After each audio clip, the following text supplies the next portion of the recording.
শিবরাত্রি উপলক্ষে বীরভূমের বক্রেশ্বর ধামে মানুষের ঢল। হিন্দু শাস্ত্র মতে শিবরাত্রির আলাদা মাহাত্ম্য রয়েছে। দেবাদিদেব শিব ও পার্বতী দেবীকে ঘিরে এই বিশেষ তিথি পালিত হয়। আর এই শিবরাত্রি ফাল্গুনের কৃষ্ণ চতুর্দশী তিথিতে পালিত হয়। 26শে ফেব্রুয়ারি যখন থেকে চতুর্দশী তিথি পড়ছে তখন থেকেই শিবরাত্রির পুজো করতে পারেন, যদিও সেটি প্রদোষ ব্রতের ত্রয়োদশী তিথি। এই তিথিও দেবাদিদেব মহাদেবের তিথি। মনে করা হয় ভগবান শিবের অত্যন্ত প্রিয় ফুল ও গাছ হলো আকন্দ। শুভ কোনো অনুষ্ঠানে ও শিবের পুজোয় আকন্দ ফুল লাগবেই। এছাড়াও মহাদেবকে অপরাজিত ফুল দিয়ে পুজো করা হয়। হলুদ চাপা ফুলেও শিবের আরাধনা হয়। এছাড়াও ধূত্র ফুল, কলকে ফুল দিয়েও পুজো করা হয় শিবকে। শিবপুরাণ অনুসারে আদি শক্তির অন্তত আধার মহাদেব, তিনি সর্বপ্রথম। শাক্ত সম্প্রদায়ের মধ্যে প্রধান আরাধ্য তিনি। শাস্ত্রমতে মহাদেবের আরাধনার শ্রেষ্ঠ দিন মহাশিবরাত্রি।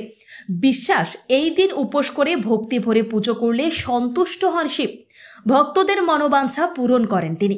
কথিত এই দিন সঠিক নিয়ম মেনে কুমারীরা যদি ব্রত পালন করেন তাহলে শিবের মতো জীবনসঙ্গী পান তাঁরা। প্রতিটি জায়গার মতো বীরভূমের বক্রেশ্বরেও দেখা গেল ভক্তদের ঢল।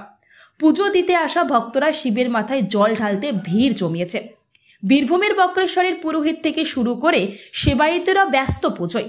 মহিলা পুরুষ নির্বিশেষে শিবের মাথায় জল ঢালতে ভিড় করেছে বীরভূমের বক্রেশ্বরে, আর সেই চিত্রই তুলে ধরছি আমরা।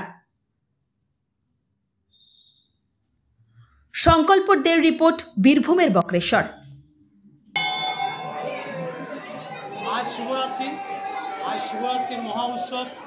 এই উৎসবে বহু ভক্তজন আসছেন এবং তারা পুজো করছেন। সেই পুজোর জন্য প্রচুর ভিড়। আমরা চেষ্টা করছি, সমস্ত সেবায়তগণ চেষ্টা করছে লাইনটাকে কন্ট্রোল করার, এবং সেই কন্ট্রোল অনুযায়ী চলছে, পুজো চলছে। শিবরাত্রির বক্রেশ্বর বাবার মন্দির এবং পাশে মায়ের মন্দির, সেখানেও পুজো চলছে।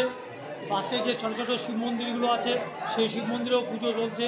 মূল বক্রেশ্বর বাবার মন্দিরে পুজো চলছে এবং মায়ের মন্দিরে পুজো চলছে। বক্রেশ্বর থেকে বিশ্বজিৎ চক্রবর্তী, বক্রেশ্বর সেবাই।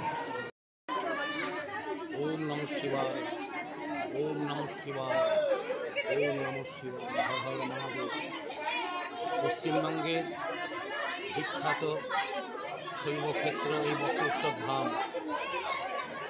শিব চতুর্দশী আর কিছুক্ষণের মধ্যেই লেগে যাবে এবং কালকে রাত্রে থেকেই মানুষ লাইন দিয়ে সব দাঁড়িয়ে আছে, বসে আছে। শিব চতুর্দশী প্রাককালে সমস্ত ভক্তবৃন্দ শিবের মাথায় জল ঢালবে। বক্রেশ্বর পুরাণ খ্যাত মহামণি অষ্টাবক্র এবং বক্রেশ্বর শিব একসঙ্গে মিলিত হয়ে আলিঙ্গন হয়ে এক আত্মা হয়ে আছে এবং ঋষি অষ্টবক্র মুনির নামে এই জায়গার নাম হচ্ছে বক্রেশ্বর, যেটা সাধারণত দেখা যায় না। শিবের নামে হয় জায়গার নাম। এবং ভক্ত এবং ভগবান আলিঙ্গন করে এক আত্মায় মিলিত হয়ে গেছে, কিন্তু তাদের প্রকাশ আলাদা। অষ্টবক্রমণি বড় শিবলিঙ্গ হিসেবে পূজিত হয় এবং ভগবান ভোলেনাথ মহাদেব নিচে ছোট শিবলিঙ্গ হিসেবে পূজিত হয়। এটাই একটা বিশাল দৃষ্টান্ত। এবং বক্রেশ্বর মন্দিরে জল ঢালার জন্য সর্ব মনস্কামনা পূর্ণ হয়। ধর্ম, অর্থ, কাম, মোক্ষ চতুর্বর্গ ফল লাভ হয়। তাই হাজার হাজার মানুষ লাইন দিয়ে দাঁড়িয়ে আছে। আজ, আগামীকাল, পরশু, এখন 3-4 দিন ধরে শিব চতুর্দশী এবং অমাবস্যা উপলক্ষে মানুষ জল ঢালবে এবং পুণ্য লাভ করবে।